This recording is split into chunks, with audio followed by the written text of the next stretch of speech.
Wow. Wow. So you guys are so into yourselves. Like you are so committed to censoring innocent people. Do you really know who you're following online? The internet connects fans with their favorite stars, offering us a glimpse into their seemingly perfect lives. But this illusion of friendship can blur the line between performer and predator. Some of the biggest social media celebs are using their platforms to gaslight and groom underage fans. We only see what influencers want to show us, but what's hiding beneath the mask?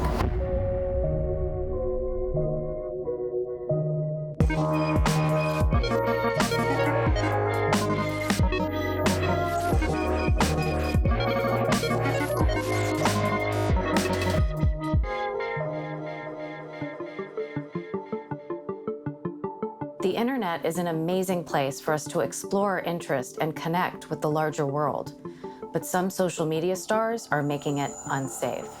Things have changed a lot culturally in terms of what we look at as inappropriate from the perspective of someone who's in power.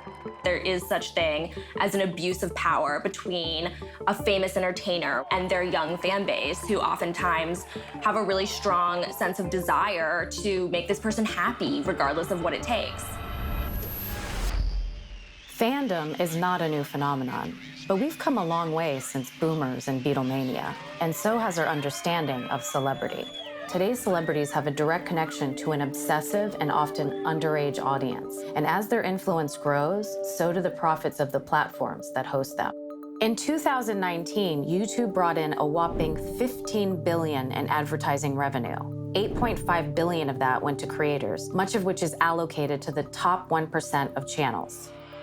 The biggest influencers wield an enormous amount of power over their fans. And where power imbalances exist, they can be exploited, especially when all it takes is a simple slide into the DMs. Online celebrities weren't really considered like real celebrities, but we're really starting to accept those people more as people who have real influence.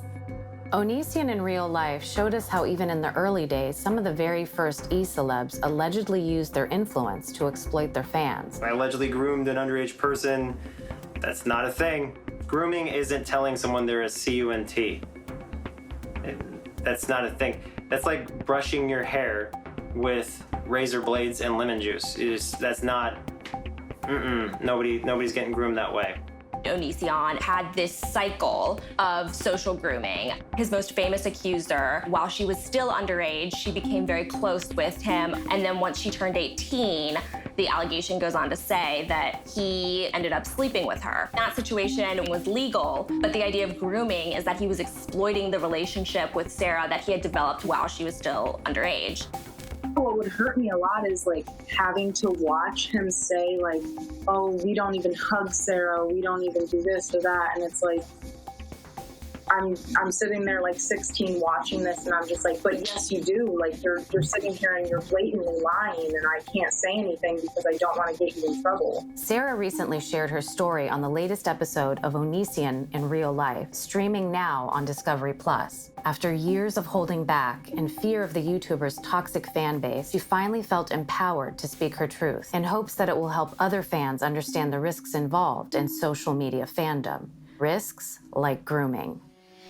Grooming is an old tactic given new power by the rise of social media. The definition of grooming traditionally is the idea that an adult or a person who's older than the subject being groomed is using their relationship and then later on exploiting that relationship. Kids don't understand that age, wealth, and celebrity create an inherent imbalance of power. Young people are pretty naive. We do not put enough safeguards on the internet to tell them what they should and shouldn't do. They can become entrapped into some sort of social grooming scheme. It often feels exactly like a real relationship that you'd form with someone IRL. These relationships only go one way. So even when the online personality is commenting, it's a very shallow interaction in order to take up as little time as possible. 46% of kids aged 10 through 17 have admitted to giving their personal information to a stranger they met online. And as more kids grow up with a smartphone in their hands, those numbers are only going to increase. YouTubers share personal stories, sometimes intimate details of their lives, and you feel this more intimacy. If you know someone watches you and enjoys you and they approach you through that proxy, it borders on the line of unethical to be romantically involved with them.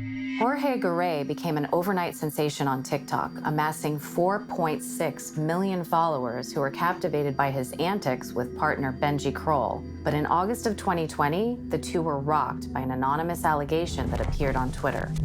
The 15-year-old former fan alleged that Kroll and Garay groomed him, manipulated him, and ultimately sent the underage teen explicit photos. Both men admitted there was truth to the allegations. I'm sorry I got caught up in such a messed up situation that I never wanted to be part of. I know I could have managed everything better, and I apologize for that. It's no one's fault for believing this guy. I should have addressed the situation better. But there were no formal charges, no lawsuits, no reckonings. And when Garay returned to social media after a short exile, it was to 4 million followers. I think there's a lot of cases on TikTok in particular where you have young people who are still older than a majority of their fan base, having close interpersonal relationships with them. They follow each other on social media and they actually talk to one another. But when there's an imbalance of power in terms of someone's influence online, then a lot of those conversations can become inappropriate and can come from a place of abuse of power. I'm going to talk about this and we can hopefully put this behind us.